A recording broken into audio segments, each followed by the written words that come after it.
사랑하는 여러분들, 가정과 일터에 소원한 일들마다 하나님께서 은혜와 평강으로 가득하게 채우시길 예수 그리스도 이름으로 축복합니다. 우리가 최근에 이 코로나라는 이 전대미문의 일들 때문에 전 세계가 고통을 받고 있죠. 중남미에서도 그렇고 아시아에서도 그렇고 미국에서도 그렇고 유럽에서도 그렇고 엄청난 많은 사람들이 목숨을 잃어가고 있습니다. 좀 가난한 나라에서는 산소통이 없어가지고 고통받으며 있는 이런 모습들을 볼 때마다 참 어떻게 이 인간이라는 존재가 이 작은 바이러스 하나에 이 꼼짝도 못하고 이렇게 전 세계가 이렇게 당황하고 헤매고 있는 모습들을 보면 참 인간 약하다, 강한 것처럼 보여도 아무것도 아니다, 이런 생각들이 절로 들게 됩니다. 이건 뭐 선진국 후진국 가릴 거 없죠. 우리나라도 지금 그렇습니다. 새로 어떤 일들을 시작했더니만은 그만 예상치도 못한 코로나 때문에 전혀 매출이 생기질 않아서 일을 시작하자마자 접어야 되는 이런 안타까운 사연들도 있고, 회사가 경영이 어려워서 회사에서 쫓겨났는데 갈 데도 없는 이런 일들을 만나는 사람들도 없지 않아 있습니다. 질병으로 이 일들 때문에 고통받으며 어려움을 만나는 사람들도 있고, 여러 가지 많은 문제들 때문에 다양한 이런 고통들 때문에 신음하며 사는 참 많은 이들이 없지 않아 있습니다. 이럴 때 이런 고통들 속에서 하나님은 자비로우시냐, 하나님은 긍휼히 계시는 분이시냐, 이런 의심이 들 때가 없지 않아 있습니다. 우리가 성경에서 대표적으로 고난을 당한 사람이라면 욥을 들 수가 있죠.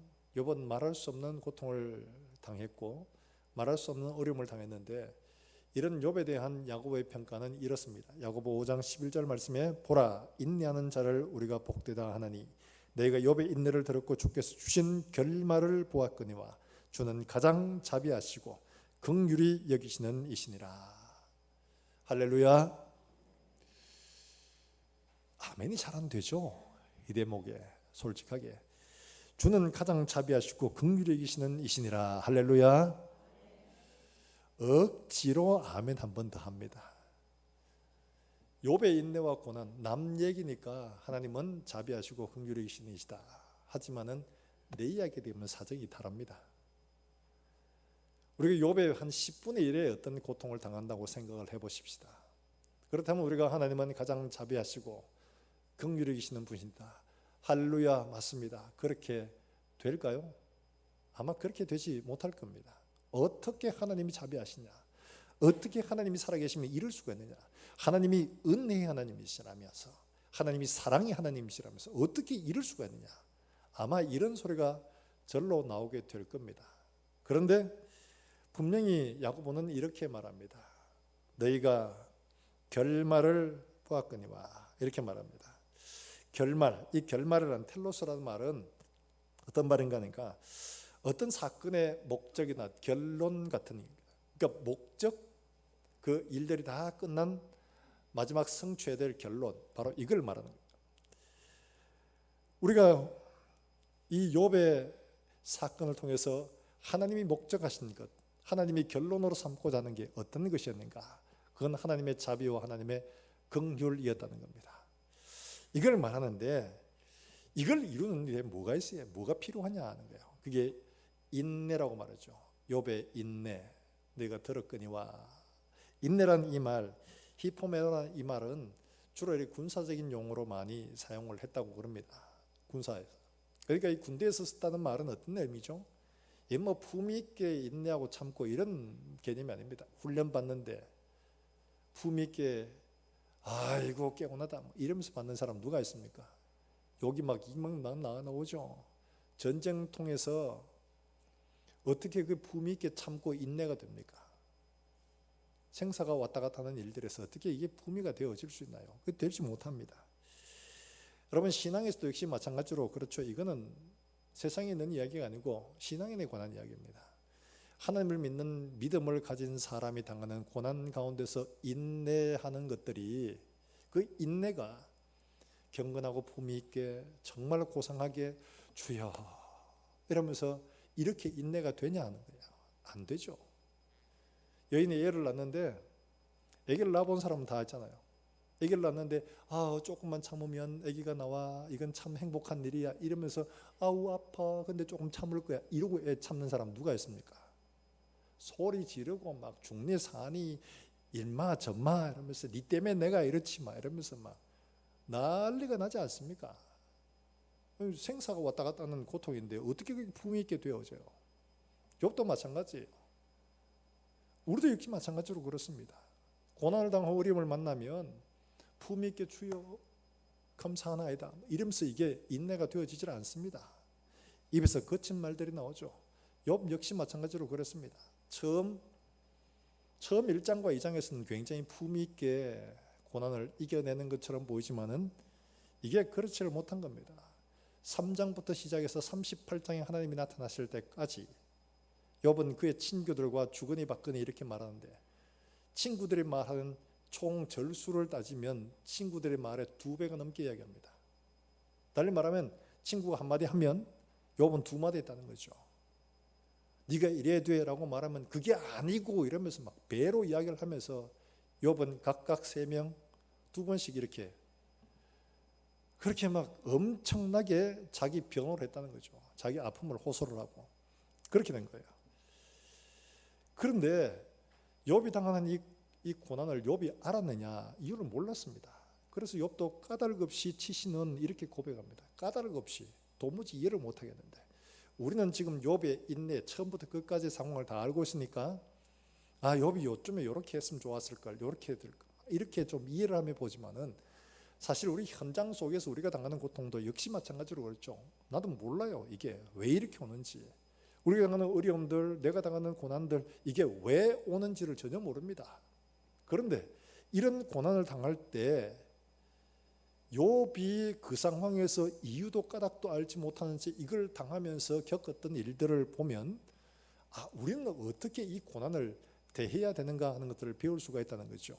사랑하는 여러분들, 욥이 인내하고 참아갔던 그 일들을 통해서 하나님이 우리도 역시 고난을 당할 때 어떻게 이 사건들을 봐야 되냐 하는 것들을 함께 말씀을 통해 배울 수 있기를 주의 이름으로 축복합니다. 먼저 우리가 기억해야 할 것은요, 우리의 믿음은 반드시 검증되어져야 한다 하는 이 사실을 보여주고 있습니다. 오늘 나오는 5절과 6절 말씀에 보면 욥의 고백이 어떻게 바뀌어졌는가 하는 것들을 말씀을 하고 있는데, 5절과 6절을 우리 같이 한번 읽어볼까요? 같이 읽습니다. 시작. 내가 죽게 대하여 귀로 듣기만 하였사오나 이제는 눈으로 주를 배움나이다. 그러므로 내가 스스로 거두어드리고 티끌과 제 가운데서 회개하나이다. 지금 욥의 믿음이 검증되어져서 이게 확인되어져서 이렇게 고백이 바뀌어졌다는 것을 말하고 있습니다. 고린전서에서 바울은 우리에게 이야기를 하기를 이렇게 말합니다. 우리가 만약에 금이나 은이나 지피나 나무나 이런 것들로 이 터 위에 세우면, 이 터가 누구냐? 바로 예수 그리스도. 예수 그리스도 위에 각자의 믿음을 짓게 되면 그 다음에 어떤 일들이 벌어지냐? 공적이 나타날 것인데, 그날에 공적을 밝히니 뭘로? 불로 밝힌다고 말하고 있습니다. 불로. 불이 그 사람의 공적을 나타내게 될 것이다, 이렇게 말합니다. 달리 말하면 우리가 믿음의 집을 지었는데 그것이 타고 사라질 것들인지, 그렇지 않으면 불이 나도 여전히 아무런 변화가 없이 그대로 설 수 있는 재료로 지었는 건지 그날 드러나게 될 것이다, 이렇게 말씀을 하고 있는 겁니다.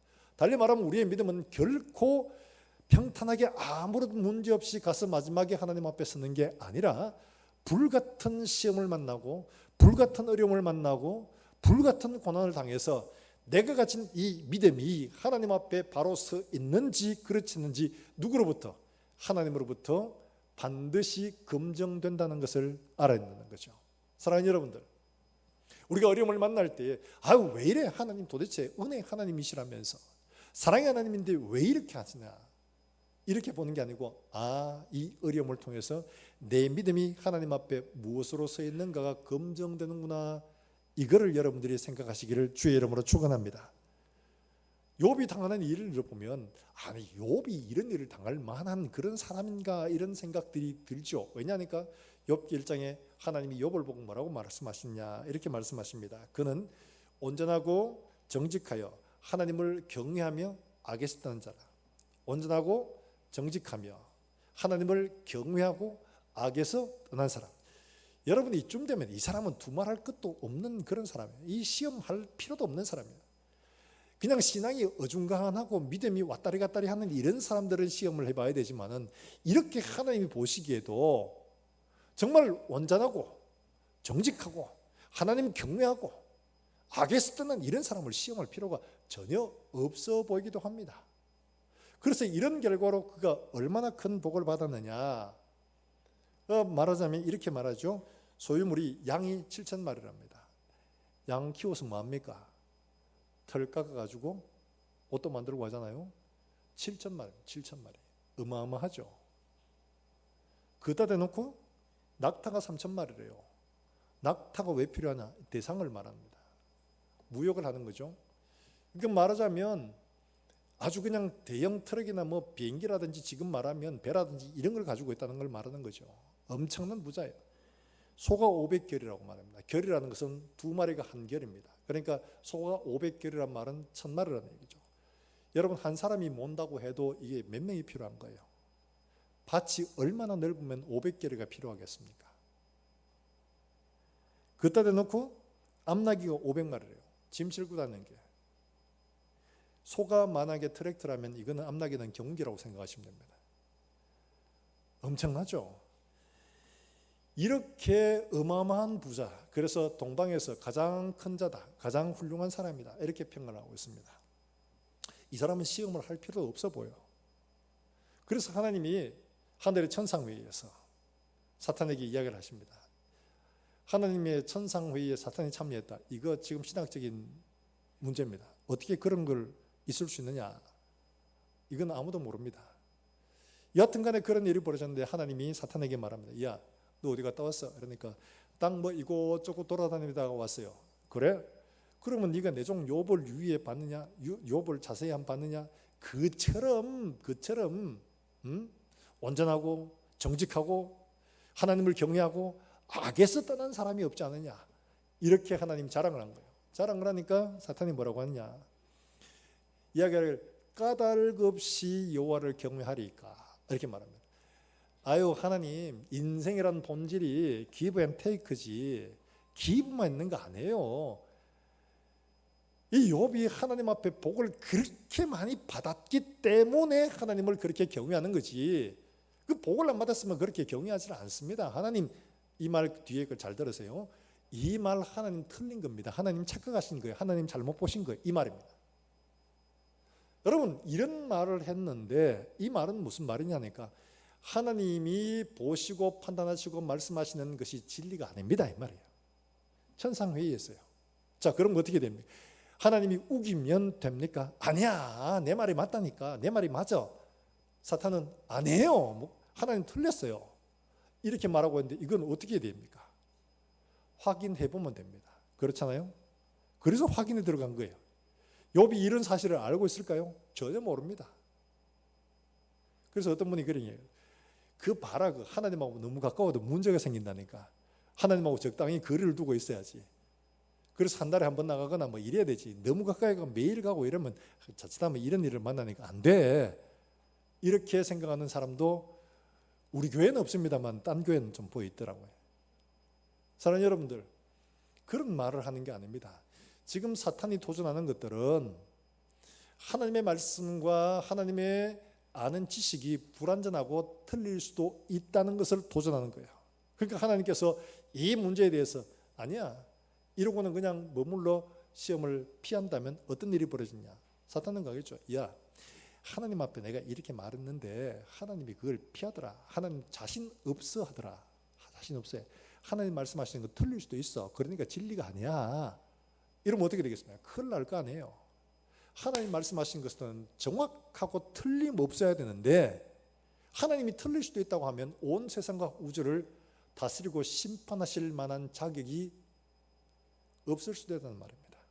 그렇기 때문에 하나님은 그의 도전을 받아들여서 내 판단과 내 말이 틀림없다는 사실들을 사탄으로 확인해 주시는 게 바로 이 일들이라는 거예요. 그렇게 된 거예요. 그래서 첫 번째 시험을 만나잖아요. 그의 10명의 아들, 딸들 한꺼번에 다 죽고 재산 하루아침에 다 날라. 이유도 없습니다. 무엇 때문인지 그런지 몰라요. 까닭 없이 그렇게 된 겁니다. 그때 욥이 하나님 앞에 꿇고 기도하기를 뭐라고 합니까? 주신 이도 하나님이시고 취하신 이도 하나님이십니다. 하나님만 찬송 받으십니다. 이렇게 고백을 합니다. 그러니까 사탄이 패배했잖아요. 하나님의 말씀과 하나님의 판단이 정확하다는 사실들을 본 겁니다. 사탄은 여기에 굴복하지 않습니다. 한 번 졌다고 결코 사탄은 뒤로 물러가지 않습니다. 한 번 시험 끝났다고 다음 시험 없느냐? 절대로 그렇지 않습니다. 그래서 사탄이 또 이야기를 합니다. 아유, 하나님, 사람이라는 존재가 원래 가죽으로 가죽을 바꾸는 거 아닙니까? 목숨으로 목숨을 바꾸고 하는 거죠. 그러니까 저게 아직도 건강이 멀쩡하고 몸에 괴로운 게 없기 때문에 저런 거예요. 몸만 괴로워 보세요. 그러면 틀림없이 하나님을 욕하고 저주할 겁니다. 그렇게 도전합니다. 그때도 하나님께서 아니야, 욥은 그렇지 않아. 똑같은 일들이 벌어졌죠. 하나님께서 그에게 말씀하시고, 그러면 생명에는 손대지 말고 네가 쳐봐라. 내가 말한 것이 틀림없는 이야기야. 그러니까 사탄이 가서 욥을 치게 되는데 머리끝에서 발끝까지 악창이 났다고 말하는데, 이 정확히 어떤 병인지 몰라요. 그래서 학자들이 여러 가지 이제 병 이런 것일 거다 하는데, 그 중에 하나가 어떤 거냐니까 코끼리처럼 마치 하마 가죽처럼 이렇게 두꺼워지는 이런 피부병이 있더라고요. 그러니까 이게 긁으니까 여러분, 이 굳은 살을 긁으면 별로 안 시원하잖아요. 꼭 찔러야 되잖아요. 그 깊숙이. 그러니까 기와로 긁었다고 표현하는 게 맞을 것이다. 이렇게 보는 분이 있더라고요. 기와로 긁어야 될 만큼이나 굉장히 괴로웠습니다. 여러분, 이런 엄청난 괴로움 속에서 자기 부인이 뭐라고 했느냐? 아직도 네가 하나님 앞에 순전함을 지킨다고 그러냐? 하나님을 욕하고 죽어라. 이렇게 말한 거예요. 집에 사람 잘 들어와야 됩니다. 믿음을 세우는 사람도 있고 이렇게 믿음을 흔드는 사람도 있어요. 그랬더니 뭐 어떻게 하냐? 욥이 그 다음에도 이렇게 이야기합니다. 우리가 하나님 앞에 복도 받았으니까 화도 받는 게 당연한 건 아니냐? 입술로 하나님 범죄하지 않았다고 합니다. 자, 이런 일을 통해서 마침내 그가 하나님 앞에서 하나님의 말씀이 맞는 것처럼 딱 보여. 요까지만 딱 하셨더라면 딱 좋은데 이게 그렇지 않다는 게, 이게 그렇지 않고 계속 지속이 되는 겁니다. 그래서 어떤 일이 벌어지느냐? 여러분 7장을 한번 펴보시길 바랍니다. 욥기 7장이에요.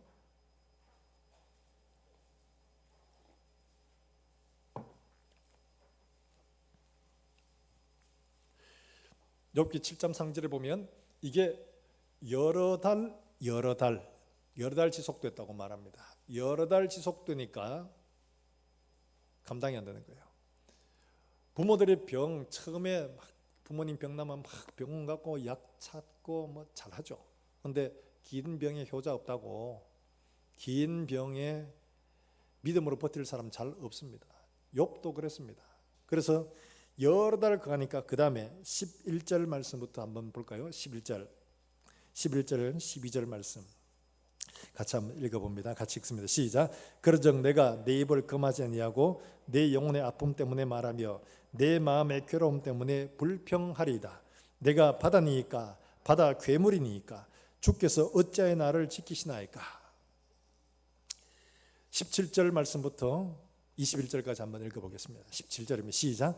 사람이 무엇이기에 주께서 그를 크게 만드사 그에게 마음을 두시고 아침마다 권징하시며 순간마다 단련하시나이까. 주께서 내게서 눈을 돌이키지 아니하시며 내가 침을 삼킬 동안도 나를 놓지 아니하시기를 어느 때까지 하시리이까. 사람을 잘하시는 이여 내가 범죄하였던들 주께 무슨 해가 되오리까. 어찌하여 나를 당신의 관역으로 삼아서 내게 무거운 짐이 되게 하셨나이까. 주께서 어찌하여 내 허물을 사하여 주지 아니하시며 내 죄악을 제거하여 버리지 아니하시나이까. 내가 이제 흙에 누우리니 주께서 나를 애써 찾으실지라도 내가 남아있지 아니하리이다. 여러분, 욥이 얼마나 괴로웠으면 이런 말을 하겠습니까? 내가 입을 금하지 아니하고 내 영혼의 아픔 때문에 내가 불평을 좀 해야 되겠습니다 라고 말하면서 내가 바다입니까? 바다 괴물입니까? 이렇게 말합니다. 이건 뭐냐니까, 바다는 모든 것들이 다 들어오는 곳이잖아요. 육지에 있는 모든 쓰레기며 모든 것들이 다 들어오는 거예요. 그러니까 하나님이 내게 이래도 되고 저래도 되고 이럴 만큼 내가 그걸 다 감당할 수 있으리라고 생각을 하고 하나님 내게 이르시는 거냐고. 지금 이렇게 말하는 거예요. 자는 어떻게 해도 괜찮아 라고 생각을 하셔서 내게 이런 고난을, 이런 고통을 다 내게 쏟아부으십니까? 내가 바다 괴물입니까? 어떻게 행동을 해도 어떻게 취급을 해도 괜찮을 만큼 그런 나쁜 존재입니까? 이런 거예요 지금. 하나님, 내가 바다입니까? 내가 바다 괴물입니까? 그렇게 탄식하면서 고백하는 것들이 그 다음에 뭐라고 말합니까? 나를 뭐라고 보셔가지고 아침마다 권징하시고 순간마다 나를 단련하시며 내게 침 삼킬 동안도 나를 가만두지 않으시고 나를 감찰하십니까? 예전에 신학교 다닐 때 동시교회 권상수 목사님이 설교를 하시면서 자기가 당하는 고난들을 얘기를 하시면서 그런 얘기를 하세요. 이 말씀 그대로예요. 하나님, 나 좀 가만 놔두세요. 나 좀 가만 놔두세요. 내한테 신경 쓰지 말고 하나님 좀 가만 놔두세요. 그래야 내가 좀 살겠습니다. 나를 왜 이렇게 침 삼킬 동안도 가만두지 않으십니까? 이러면서 했다는, 탄식했다는 그런 말씀을 하시더라고요. 여러분, 고난을 당한 사람들은 그렇습니다. 이것 만나면 이것도 있고 이것 만나면 이것도 있고 여기에 또 만나는데 이게 또 있고 연거푸 당하다 보면 이런 고백합니다. 터집니다. 여러분 그렇지 않겠습니까? 하나님 제발 좀 나한테 신경 쓰지 말고 좀 한번 나도 보세요. 하나님 신경 쓰지 말고 좀 나를 두세요. 내 좀 살게 좀, 숨 좀 쉽시다. 숨 좀. 여러분 이런 탄식이 지금 욥의 탄식이 된 거예요. 여러분 우리가 인생을 만나서 살아가다 보면 우리 인생에 이런 일들을 만날 때가 없지 않아 있습니다. 숨 쉴 틈이 없고 분초마다 침 삼킬 동안도 가만두지 않는 것처럼 굉장히 괴로울 때가 없지 않아 있죠. 그럴 때 정말 우리가 기억해야 할 것은 하나님이 우리의 믿음을 어디에 무엇으로 짓고 있는가를 보시는구나 하는 것들을 지금 나에게 이 문제를 통해 보고 계시는구나 하는 것들을 깨닫게 된다면 버틸 수가 있는 거죠. 내가 하나님에 대한 진짜 믿음이 있는가? 하나님을 어떻게 내가 알고 고백하고 내가 하나님을 붙들고 있는가? 이게 이런 데서 드러납니다. 그렇지 않으면 하나님 됐습니다. 이러고는 떠나갈 수도 있죠. 그런데 욥은 지금 괴로운 소리를 쏟아내면서도 하나님을 떠나지 않고 하나님 앞에 묻고 있습니다. 하나님을 상대하고 있는 거죠. 사랑하는 여러분들, 적어도 욥이라면 그렇게 할 수도 있다고 생각하지만 하나님, 우리 같은 존재는 그렇지도 못하잖아요. 우리한테 이런 일 하시면 우리는 다 죽습니다. 이런 고백이 절로 나옵니다. 그런데요, 욥을 생각하면 욥은 자기 행위로 하나님 보시기에 이 동방에서 가장 큰 자라고 할 만큼 굉장히 거룩하고 경건한 이런 사람이었어요. 그런데 우리는 어때요? 우리는 어떻게 하나님 앞에 부름받았습니까? 우리가 무슨 행위로 하나님 앞에 내세울 만한 것들이 있나요? 전혀 없잖아요. 우리는 어떻게 하나님 앞에 의롭다함을 받았느냐? 오직 예수 그리스도를 믿음으로만 구원을 받고 의롭다함을 받은 존재들입니다. 그렇기 때문에 행위로 본다면 욥과 비교가 안 됩니다. 그러면 욥을 이름에도 불구하고 흔들 수 있다면 우리야 어떻게 했습니까? 더 말할 것도 없죠. 말하자면 그렇죠. 하나님 저 예수님 때문에 제가 저렇게 의롭다함을 받은 거 제가 행위 한번 보세요. 제가 맨날 저런데 저거 조금만 건드리면 제가 당장 자빠집니다. 저거 두말할 것도 없어요. 욥처럼 10분의 1만 해도 됩니다. 그러면 저 믿음 떠납니다. 이러고 고발을 한다는 거죠. 우리에게 여러 가지 문제를 일으키면서 하나님 저거 기본도 안 됐어요. 저거 하나님 암만 의롭다고 해도 저거 안 됩니다. 저거는 믿음 못 지켜요. 이러면서 우리를 고소하는 거예요. 하나님은 의롭다고 하시는데 아니에요. 하나님 저거 의롭지 않아요. 저거 믿음 못 지켜요. 이러고 고소를 한다는 거죠. 우리가 기억해야 할 것은 하나님이 우리를 향해서 말씀하신 너는 내 아들이라, 내가 너를 보배롭고 존귀한 자로 여긴다고 말씀하신 그 말씀에 대해 사탄이 도전한다는 그 사실들을 우리가 기억한다면 우리가 당하는 문제들을 새롭게 보고 우리가 당하는 고난들을 다시 한 번 더 이겨낼 수 있는 힘과 은혜가 우리에게 있는 줄로 믿으시기를 주의 이름으로 축원합니다. 그래서 바울도 참 많은 고난을 당하잖아요. 엄청나게 많은 고난을 당합니다. 사도가 되었다는 그 하나 때문에. 그런데 그가 그 모든 일들에서 다 이겼습니다. 무엇 때문에요? 바로 하나님의 은혜 때문이죠.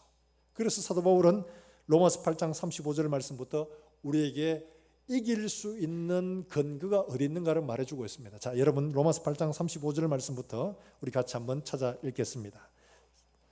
로마서 5장 35절에서 35절 말씀부터 우리 한번 읽어봅니다. 로마서 8장 35절 말씀.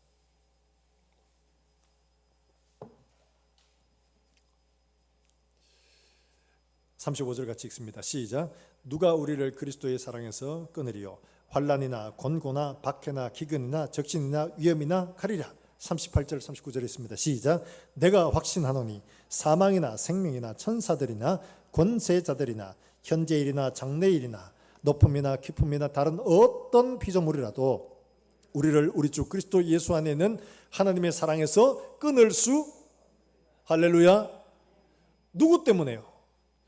우리의 의로운 행위와 우리의 단단한 믿음, 우리의 의지 때문이 아니라 우리를 붙들고 계신 하나님의 거룩한 그 사랑 때문에 우리가 하나님의 사랑에서 결코 끊어지지 아니한다는 것을 고백하고 있는 겁니다. 사랑하는 여러분들, 우리가 하나님 앞에 대단한 믿음과 의지와 우리가 대단한 결단들을 가지고 있어서 끊어지지 않는 게 아니에요. 여러분, 베드로도 이렇게 시험을 당했잖아요. 예수님께서 마지막에 뭐라고 하셨습니까? 시몬아, 사탄이 너를 밀가부르듯 하려고 요구하였으나 그러나 내가 너를 위하여 내 믿음이 떨어지지 않기를 기도하였노니 너는 돌이킨 후에 내 형제를 굳게 하라. 누가 기도했어요? 주님이. 베드로는 대단한 결심을 하고 칼을 보이면서 절대로 주님을 빼앗기지 않습니다. 우리의 죽음으로 주를 따르겠습니다 했는데 위험이 닥쳐오니까 제일 먼저 도망가고 예수님 모른다 하다가 예수님 저주하고 예수님 뭐라 했더니만은 다시 저기 갈릴리로 가서 다시 고기 잡는다고 그러고 있고 그런 존재들이에요. 근데 누가 붙들었어요? 주님이 찾아가셔서 네가 나를 사랑하느냐. 그 말 앞에 주님, 내가 주님을 사랑하는 줄 주님이 아시지 않습니까? 여러분, 우리의 힘으로 믿음을 지켜내지 못합니다. 하나님의 은혜와 하나님의 사랑 아니고는 이겨낼 수 없는 줄로 믿으시기를 주의 이름으로 축원합니다. 어려움을 만날 때마다, 힘든 일을 만날 때마다 우리의 입술에 불평이 터지고 마음에 원망이 생기고 그러더라도 예수 그리스도의 은혜를 붙드시기를 주의 이름으로 축원합니다. 하나님, 내가 이렇게 괴롭습니다. 내 아픕니다. 내가 견디기 너무 힘듭니다. 내 못 살겠습니다. 걔도 하나님의 은혜 아니면 나 못 삽니다. 이게 하나님의 은혜에 붙들린 사람인 줄로 믿으시기를 주의 이름으로 축원합니다. 우리의 믿음을 굳건하게 붙들고 든든하게 세워가는 것은 하나님의 은혜만 붙들고 의지하는 바로 이거예요. 이게 우리의 믿음의 집을 지켜내는 거죠. 뿐만 아니라 야고보가 말했던 그 결말이라는 것이 뭐냐, 어떤 것이냐. 야고보가 말했던 그 결말, 하나님이 보여주시고자 했던 게 뭐냐? 물질의 값, 이 배로 받은 거 이거예요? 갑절로 받은 것? 그거 아니에요. 여러분, 만약에 우리에게 재산이 1조 원 있다고 생각해 봅시다. 1조 원인데 2조 원 받으려고 이런 끔찍한 고난을 나 그거 할래요 이러겠습니까? 그거 안 해도 돼요. 그거 없어도 돼요. 아들, 딸 10명 잘생긴 그런 아들, 딸 더 낳으려고요? 천만의 말씀. 딸내미 아무리 예쁜들 그게 나하고 무슨 상관이 있어요? 나중에 그 딸내미 예쁜 거 보고 어떤 머신마 와가지고 낚아채 갈 건데 내 아들 아무리 잘나면 뭐예요? 사돈 자식 될 건데. 그렇잖아요. 뭐가 내한테 도움 된다고? 그 아들 뭐 다시 잘생긴 거 뭐 멋진 거 그거 받으려고 이런 고생을 해요? 아니요. 그렇게 할 수 없어요. 그게 결론이 아니라는 겁니다. 그게 결론이 아니에요. 그럼 뭐가 결론이냐? 바로 욥이 한 고백 속에 나오고 있습니다. 여러분 23장 말씀 한번 찾아보십시다. 욥기 23장이에요.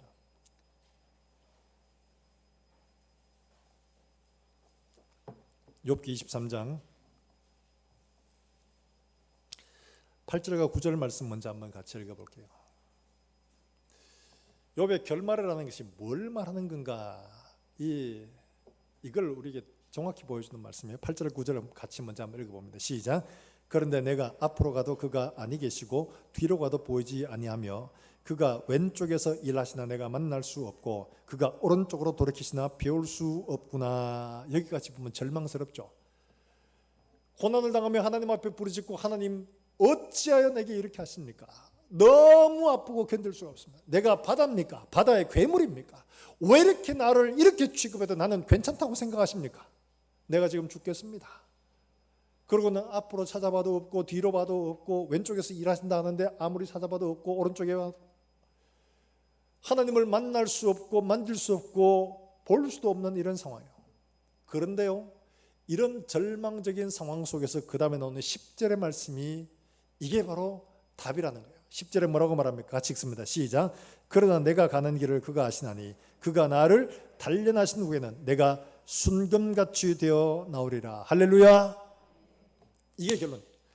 이게 이 야고보가 말한 욥의 결말이라는 결말. 하나님이 말씀하시는 목적이라는 겁니다. 욥을 어떻게 해요? 이렇게 정금같이 나오게 하시려는 하나님의 목적 때문에 사탄의 요구를 들어주셨다는 거예요. 바로 이걸 말하는 거예요. 하나님께서 우리가 때로는 고난을 만나고 알 수 없는 이유도 깨닫지도 못하는 이런 어려움을 만날 때에 여러분 기억하시길 바랍니다. 하나님은 우리를 정금같이 만들기 위하여 하나님이 이런 시험을 허락하고 있다는 사실들을 기억하시기를 주의 이름으로 축원합니다. 이 정금 같은 믿음이라는 것은 어떤 것이냐? 오늘 본문에 나오다시피 그렇게 말하고 있죠. 여러분 오늘 말씀에 뭐라고 말하고 있느냐 하면 이렇게 말하고 있습니다. 42장 5절 말씀에 제일 먼저 이런 이야기를 하고 있습니다. 뭐라고 말하냐? 42장 5절 말씀을 같이 읽습니다. 시작. 내가 죽게 대하여 귀로만 듣기만 하였사오나 이제는 눈으로 주를 배움나이다. 전에는 다 남들 이야기로만 들었어요. 그런데 이제는 어떻게 해요? 내가 경험하는 하나님이 되는 거예요. 하나님을 직접 눈으로 배우는 것은 아닙니다. 하나님을 경험했다는 말이에요. 바로 욥이 어떠냐? 전에는 귀로 듣기만 했는데 이제는 보니까 그분이 하나님이시라는 사실, 이 모든 일들을 이루어 가시고 나를 붙들고 놓지 않고 계시는 그분이 하나님이라는 사실을 발견을 하게 된 겁니다. 여러분 구약에서 이런 사람 또 있죠. 바로 야곱입니다. 야곱이 약복강에서 너무 두려웠습니다. 형을 만난다는 것 때문에. 야, 이제 죽었구나. 그래서 세 딸을 나누가 다 보내고 저녁에 혼자 남아가 약복강에 있는데 어떤 웬 사람이 지나가는 거예요. 그래서 그를 붙들었습니다. 범상치가 않았습니다. 붙들었는데 그 사람이 그냥 일찌감치 치고 가도 됩니다. 능력이 있어요. 그런데 이 사람이 이상하게 그에게 붙들려가 가지를 않는 거예요. 이 야곱이 계속 그 사람에게 같이 씨름을 하는데 그 사람도 야곱을 죽일 듯이 달려드는 겁니다. 그래가지고 밤새도록 씨름을 한 거예요. 너무 끈질게 하다 보니까 이 사람이 나 가야 된다, 빨리 아침이니까 지금 가야 된다 이러면서 급하게 이야기를 하니까 내게 복을 주지 않으시면 절대로 보낼 수가 없습니다. 이게 도저히 이게 안 놓겠다 싶으니까 환도뼈를 쳐서 그를 쓰러뜨리고 그리고 떠나게 되죠. 그때 말합니다. 내 이름이 무엇이냐? 야곱입니다. 이제는 네 이름을 야곱이라 하지 말고 이스라엘이라 해라. 그리고 떠나는데 그가 떠날 때에 그의 얼굴을 배웠다고 이야기를 합니다. 그래서 창세기의 30장 30절에 뭐라고 하냐? 그러므로 야곱이 그곳 이름을 브니엘이라 하였으니 그가 이르기를 내가 하나님과 대면하여 보았으나 내 생명이 보존되었다 함이더라. 브니엘, 하나님의 얼굴을 배웠다 하는 말입니다. 밤새도록 나를 고통스럽게 하고 실험했던 그분이 정의와 공의를 행하며 내가 잘못한 것 일일이 찾아서 내게 책망하는 분이 아니라 내게 복 주기 위하여 이런 고난을 나와 함께 겨루고 함께 고난을 함께 어려움을 지고하는 사랑과 은혜의 하나님이라는 사실을 그제야 발견을 하게 되었다는 거죠. 사랑하는 여러분들, 지금 이 욥이 경험하고 있는 게 바로 그거예요. 지금 주변에서 뭐라고 말하냐? 전부 다 그렇게 말합니다. 야, 네가 잘못했지. 네가 잘못했어. 이 사람들이 말하는 것 하나도 안 틀렸습니다. 다 맞는 말입니다. 하나님은 선하시고 하나님은 죄가 있는 사람을 하나님 벌하시고 하나님은 착한 사람, 선한 사람에게 복을 주시고 다 맞는 이야기입니다. 달리 말하면 뭐냐? 이 사람들은 하나님의 정의 하나님, 공의 하나님 이런 것만 알아요. 하나님은 심판하시는 하나님, 복 줄 만한 사람들에게만 복 주시는 하나님 다 맞는 말입니다. 이 맞는 말로 욥을 정죄하고 조롱하고 있는 거야. 네가 잘못했잖아. 네 숨겨둔 죄가 있어서 그런 거야. 너 회개 안 하면 돼. 너 회개하면 복 받을 거야. 회개하면 이 죄가 떠나. 근데 욥은 뭐라고 말하냐? 아니야. 나 하나님 앞에 회개 다 했고 나 할 거 다 했어. 근데 왜 그런지 난 모르겠어. 그런데 이들은 계속 욥에게 추궁합니다. 너 죄가 있어 그런 거야. 이들이 하는 것은 하나님의 정의 실현입니다. 욥에게 정의 실현한 거예요. 그럼 종종 이럴 때가 있습니다. 너 이거 잘못했어. 너 이렇게 해야 돼. 너 이것만 해야 돼. 정의 실현이야. 이들이 몰랐던 건 뭐냐? 하나님의 공의와 하나님의 정의만 아니라 하나님의 사랑과 하나님의 은혜를 전혀 몰랐죠. 그래서 뒤에 보면 뭐라고 하느냐? 하나님이 엘리바스에게 너의 세 친구들이 내게 대하여 한 말이 내 종 욥과 같이 옳지 못하다, 정당하지 못하다 이렇게 말합니다. 너희는 나의 진짜 본성을 알지 못한다는 거예요. 은혜와 공의의 하나님 둘 다. 너희는 공의만 알았지 하나님의 은혜와 사랑과 자비를 너희는 몰라. 이 친구를 위해서 고난당하는 친구를 위해서 같이 울어주고 같이 기도해줄, 같이 위로해줄 그런 것보다가는 그에게 잘못을 찾고 회개하라고만 하는 것들, 이게 잘못된 거야. 하나님이 지금 이 사람에게 하고 있는 것들은 은혜와 자비야. 이걸 몰랐던 거죠. 뿐만 아니라 이를 통해서 깨닫게 되는 게 뭐냐 하니까 욥은 자기 행위는 굉장히 의롭고 하나님 앞에 내세울 만하다고 처음에는 생각을 했습니다. 그런데 그의 말들을 보면 그게 그렇지 않았다는 사실들을 알게 되는데 그는 그렇게 말합니다. 욥기 9장 2절부터 보면 찾지 마세요. 제가 읽어드릴게요. 진실로 내가 이 일을 그런 줄 알거니와 인생이 어찌 하나님 앞에 어려우랴. 하나님이 천마디 만마디를 해도 한마디도 대답할 수 없는 게 인생이라는 거예요. 내가 아무리 어렵다고 말해도 하나님 앞에 가면 내 어려움을 내세울 수가 없다는 겁니다. 그러면 무슨 말이냐? 이런 하나님이신 줄 알았는데 하나님의 말씀을 듣고 보니까 하나님의 은혜와 긍휼의 하나님을 발견을 하게 된 겁니다. 자, 여러분 38장 26절 27절 말씀 한번 볼까요? 하나님이 말씀하시는 여러 말씀 중에 희한하게 특별하게 이 부분만 이런 말씀이 나옵니다. 나머지는 전부 다 하나님이 하나님의 능력에 대한 이야기를 하십니다. 하나님이 이런 일을 하셨고 저런 일을 하셨고 한데 38장 26절 27절 말씀만 이렇게 말하는 거예요. 자, 한번 볼까요? 26절 27절 말씀 시작. 누가 사람 없는 땅에 사람 없는 광야의 비를 내리며 황무하고 황폐한 토지를 흡족하게 하여 연한 불이 돋아나게 하였느냐. 할렐루야. 이 말은 무슨 말이냐? 사람 없는 땅에 사람 없는 광야의 비를 왜 내립니까? 내릴 이유가 없잖아요. 그게 풀나는 건 무슨 상관이 있어요? 이 말은 뭐냐니까 하나님은 너희가 생각하기에는 비를 내릴 이유와 까닭이 전혀 없는 곳에도 하나님은 은혜를 베푸신다는 거예요. 그래서 하나님은 선인과 악인에게 공평하게 해와 비를 주시나니 말씀하고 있잖아요. 똑같은 겁니다. 하나님은 이유 없이 까닭 없이 우리에게 은혜를 베풀어 주십니다. 욥이 부를 누리고 욥이 큰 자가 되어진 것도 욥이 잘해서가 아니라 하나님의 은혜요, 하나님의 긍휼 때문이지 그가 행위를 잘했기 때문에 하나님께서 그에게 대가로 주신 게 아니라는 거예요. 우리가 하나님 앞에 범죄하고 우리가 하나님 앞에 죄를 짓고 살아도 하나님은 여전히 오늘도 우리에게 은혜를 베풀고 계시다는 이 사실들을 알아야 되는 거예요. 까닭 없이 주시는 겁니다. 이유 없이 우리에게 은혜를 베푸시는 거예요. 그런데 우리는 어려움만 만나면 하나님 왜 이러세요? 왜 이러세요? 이유를 따지잖아요. 하나님의 은혜와 긍휼을 우리가 알지 못해요. 큰 은혜와 긍휼 이틀 안에 하나님의 공의와 하나님의 정의가 있는 겁니다. 따로 독립할 수가 없는 거예요. 사랑하는 여러분들, 욥이 바로 이걸 깨달았다는 거예요. 욥이 바로 이걸 알았어요. 우리의 행위가 아무리 내가 하나님 앞에 정결하고 거룩하고 깨끗해도 하나님 앞에 말할 수 없는데 하나님은 그럼에도 불구하고 우리에게 은혜와 긍휼을 베푸시는 분이시다 한 사실을 하나님의 말씀을 통해서 깨닫게 된 겁니다.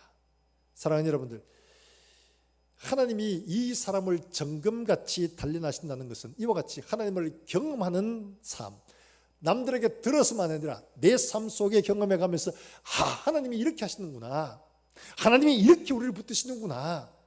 하나님이 이렇게 우리에게 은혜를 베푸시는구나. 내가 하나님 앞에 은혜 받을 만한 자격이 하나도 없는데도 불구하고 하나님은 오늘도 내게 은혜를 베풀고 계시는구나. 바디 바이블이라는 그 책에서 보면 참 볼수록 그래. 하나님이 우리 살아가는 거 보면요, 자율신경계도 있고 뭐 이런 게 있잖아요. 우리가 말하지 않아도 알아서 스스로 돌아가는 게 있습니다. 눈으로 보고 귀로 듣고 먹고 맛보고 그 다음에 손으로 만지고 하는 이런 것들은 다 내가 원해서 합니다. 그런데 심장이 뛰고 배가 호흡을 하고 속에 장기가 돌아가고 신장이 일을 하고 이런 모든 것들은 내가 시키지 않고 내가 생각하지 않아도 알아서 다 돌아갑니다. 달리 말하면 우리의 생존에 관한 기본적인 모든 것들은 하나님이 알아서 돌아가게 해놓으셨습니다. 할렐루야. 내가 의도하고 작정하고 만지고 움직이고 하는 것들은 내가 생각하고 내가 계획하고 내가 의도해야지만이 될 수 있게 하십니다. 달리 말하면 먹고 사는 것, 하나님 말씀하신 것처럼 야 그거 공중에 새 봐라, 들에 피꽃 봐라, 하나님 다 알아서 주시잖아. 너희는 먼저 뭘 구하라고요? 하나님의 나라와 의를 구하라. 생각하고 계획하고 의도하고 목적하고 인생을 그렇게 살아라 하는 말씀이죠. 그것처럼 하나님이 오늘도 우리에게 은혜를 그렇게 베푸시는 거예요. 하루를 선물로 주시고 예배할 수 있게 하시고 건강 주시고 아멘 해도 여러분 장수하는데 아무런 지장 없습니다. 감사할 수 있게 하시고 좋은 교회 주시고 좋은 교우 주시고 좋은 가족 주시고 우리에게 은혜 베풀어 주심을 감사할 수 있기를 주의 이름으로 축원합니다. 까닭이 있어서 아니에요. 여러분 잘한 게 아니에요. 하나님의 은혜로 우리에게 거저 주신 겁니다. 은혜로 거저 주신 거예요. 이걸 깨달은 거예요. 그러니까 모든 것이 다 하나님의 은혜인 거예요. 그러니까 하나님 앞에 감사할 수가 있고 찬송할 수가 있는 거죠. 정금같이 나오는 게 바로 이런 거라는 거죠.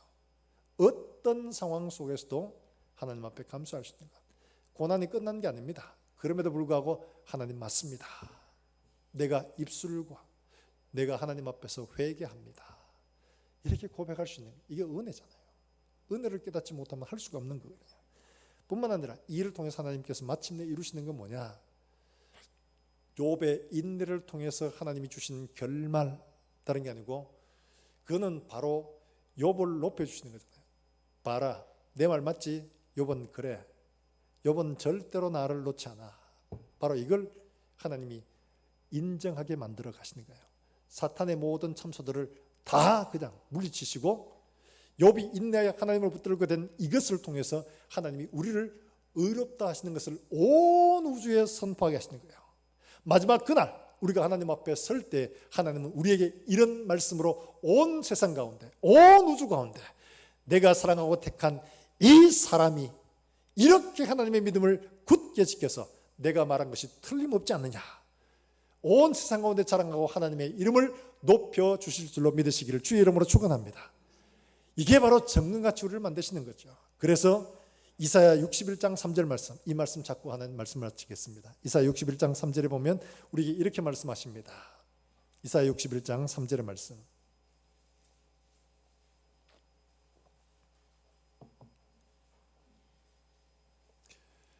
이사야서 구약성경 대충 이렇게 넘기면 이사야 뚜껑한 데 나옵니다.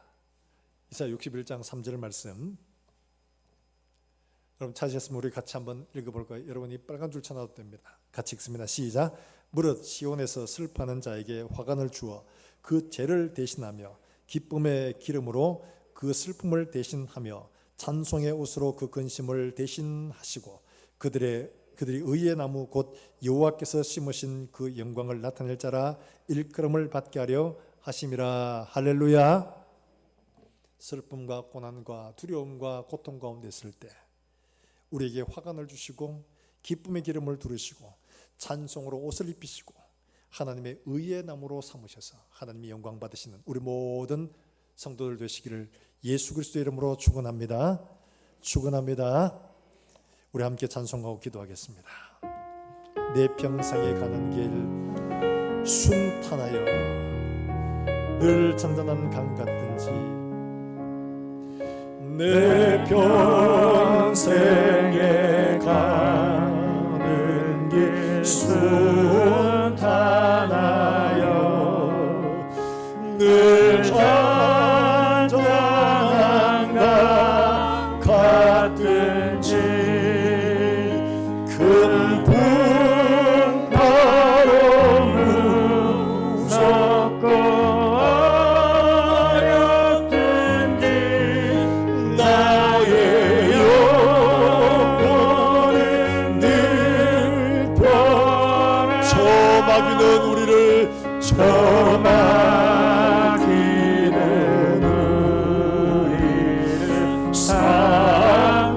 입 벌리고 달려와도 입 벌리고 달려와도 주 예수는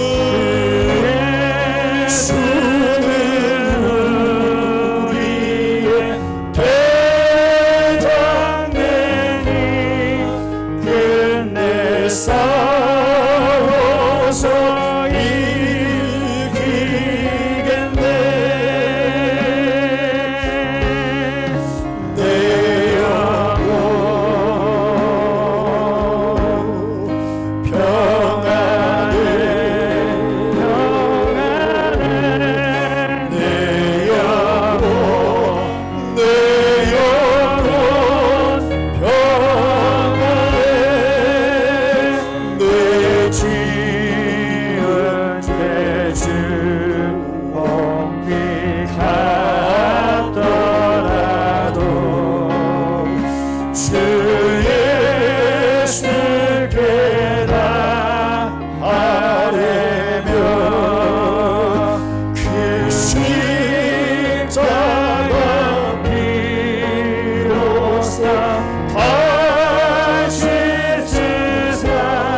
저공 중에 구름이 일어나며 그 나팔이 울릴 때에 주 오셔서 세상을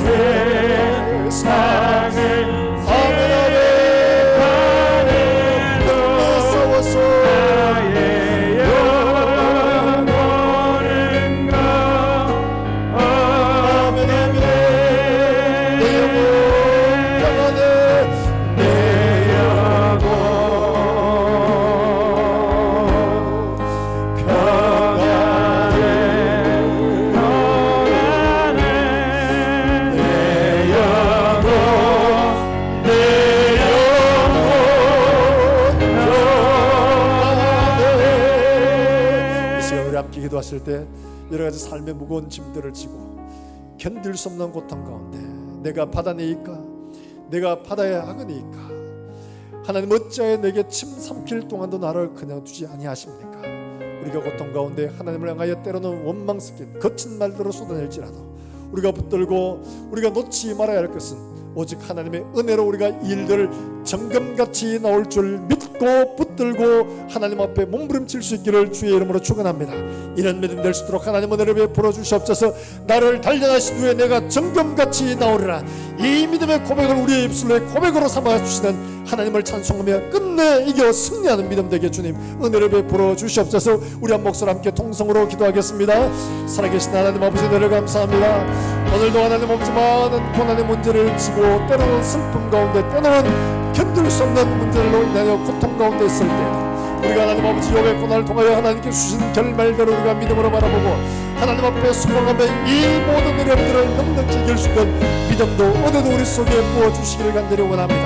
하나님 아버지 우리가 믿음을 반드시 점검되어야 할 것을 우리가 깨달아 알게 하시고 우리에게 당하는 환난과 어려움들을 통하여 우리의 믿음이 시험받고 있음을 분명히 알고 흔들리지 않도록 주님 은혜를 베풀어 주시기를 원합니다. 우리의 의와 우리의 능력을 의지하는 것이 아니라 하나님의 은혜를 의지하게 하시고 말씀을 의지하고 하나님 앞에 붙들게 하여 주시기를 간절히 원합니다. 마침내 승리의 하나님 아버지 우리를 점검같이 만들어 주실 그 하나님의 은혜를 사모하며 마침내 하나님 앞에 서서 영광스럽게 하나님 앞에 멜로가 받는 우리 모든 권속들이 되게 주님 은혜를 베풀어 주시기를 원합니다. 결단코 뒤로 물러가지 않게 하시고 결단코 쓰러지지 않게 하시고 하나님의 은혜를 붙들고 마침내 승리하는 우리 모든 종들의 믿음들이 될 수 있도록 주님 은혜를 베풀어 주시옵소서. 하나님 아버지 은혜를 감사합니다. 오늘 우리가 여러가지 삶의 무거운 짐들을 지고 때로는 까닭 없이 우리를 치시는 하나님으로 인하여 우리가 눈물로 고통으로 신음할 때에도 우리가 결단코 무너지지 아니할 것은 욥을 통하여 우리에게 교훈하시는 하나님의 음성을 듣고 우리가 우리의 믿음을 시험하여 우리를 굳건하게 세우실 하나님의 목적과 하나님의 그 결과를 믿음으로 바라보게 해 주시기를 원합니다. 우리를 정금같이 만들어 주실 하나님의 계획과 의도를 우리가 분명히 알고 결코 하나님 아버지 주의 은혜를 떠나지 않게 하시고 믿음으로 굳게 붙들고 마침내 승리할 수 있는 살아가는 종들이 되게 해 주시기를 간절히 원합니다. 오늘도 하나님 아버지 앞에 나와 예배합니다. 우리의 발걸음에 하나님께서 은혜를 주셔서 하나님 앞에 귀한 예물도 드립니다. 감사함으로 드린 예물이 하나님께 축복하시며 이들의 가정과 일터 가운데 모자람이 없게 하시고 나누어주고 베풀어주는 선한 손길을 되게 주님 은혜를 베풀어 주시기를 원합니다.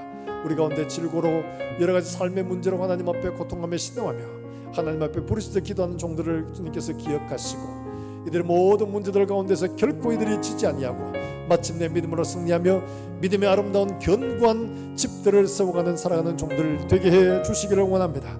욥처럼 승리해 하나님 앞에 칭찬받고 온 세상 가운데 하나님이 인정하시는 아름다운 믿음으로 선포되게 하여 주시옵소서. 하나님 아버지, 우리가 하나님 앞에 계획하고 준비하는 일들이 있습니다. 교육관 건축하는 일들, 하나님께서 다음 세대를 준비하는 복되고 귀한 일들로 하나님 사람을 세우는 자리가 될 수 있도록 주님 도우시고 하나님 아버지 멀리서 주의 수의 복음을 전하는 살아가는 선교사들 어디 있든지 간에 하나님께서 그들을 통하여 오늘도 생명의 놀라운 역사들이 일어날 수 있도록 주님 축복해 주시기를 원합니다. 멀리 출타해 있는 살아가는 우리 자녀들 어디에 있든지 하나님 이 자리에 하나님 앞에 우리의 무릎을 들으시도록 주님 은혜를 베풀어 주시고 또한 주간을 살아가는 종들의 그름들 가운데 하나님이 친히 동행해 주셔서 승리하게 하시고 믿음의 놀라운 역사를 만들어갈 수 있도록 주님 은혜를 베풀어 주시옵소서. 살아계신 예수 그리스도의 이름으로 기도하옵나이다. 아멘. 하나님의 말씀을 함께 묵상하겠습니다. 에베소서 2장 8절 말씀. 너희는 그 은혜에 의하여 믿음으로 말미암아 구원을 받았으니 이것은 너희에게서 난 것이 아니요 하나님의 선물이라. 아멘. 교회 소식입니다. 출입자 체크 명단 주보를 참고해 주시기를 바라고 오늘까지 청년부 수련회가 있습니다. 위에서 기도해 주시기를 부탁을 드립니다. 2부 예배 후에 우리 권사님들 교회 식당 정리합니다. 많이들 참여해 주시기를 바라고 예배 후에 조금 있다가 수료식을 하도록 합니다. 우리 지난 주간에 우리 김종준 집사님 그리고 김의분 집사님 하나님의 부르심을 받았습니다. 은혜 가운데 장례를 잘 치르고 오늘 현용호 집사님 가정에서 떡을 준비해 주셨다고 합니다. 마치고 나가실 때 하나씩 받아가시기를 바라고요. 또 관광가지가 있습니다. 지난주 수요일 날 수요 기도회를 마치고 여러분 가시고 난 다음에요.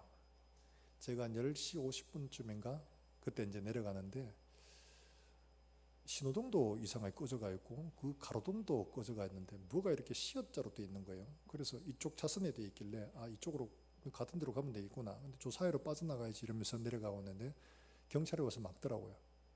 땅 꺼졌다고. 그래가지고 깜짝 놀라서 보니까 안 보여요. 그게. 경찰이 안 막았으면 지금 아마 병원에 가 있을지 모릅니다.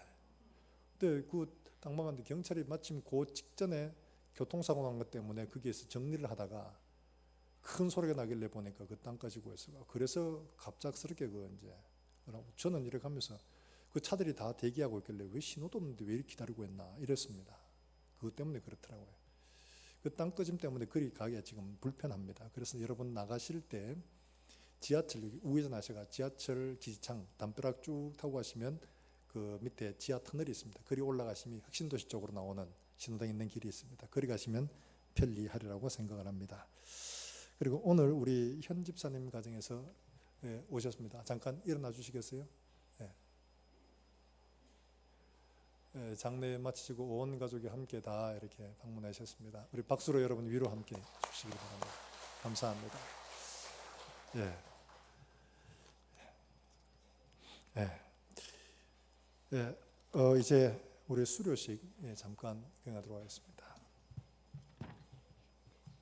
네, 우리 호명하시는 분은 앞으로 단상으로 나오시겠습니다. 서상현님 나오실 때 박수해 주시면 좋겠습니다.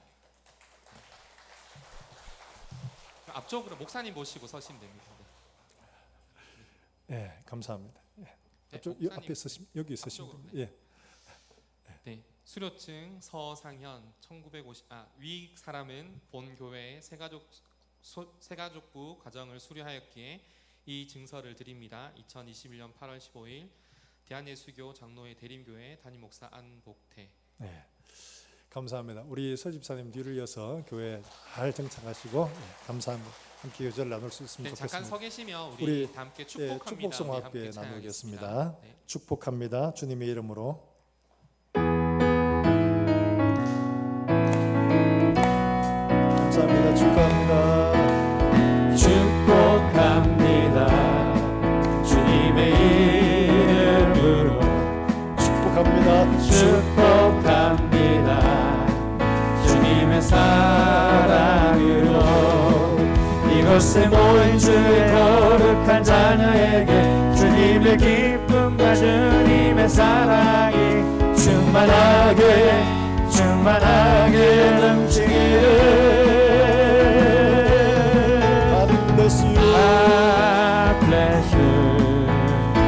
I bless you. 축복합니다. 주님의 사랑으로. 감사합니다. 환영합니다. 여러분들과 아름다운 교제가 있으시길 바라겠습니다. 우리 다 일어나셔서 함께 찬양 예배를 마치도록 합니다.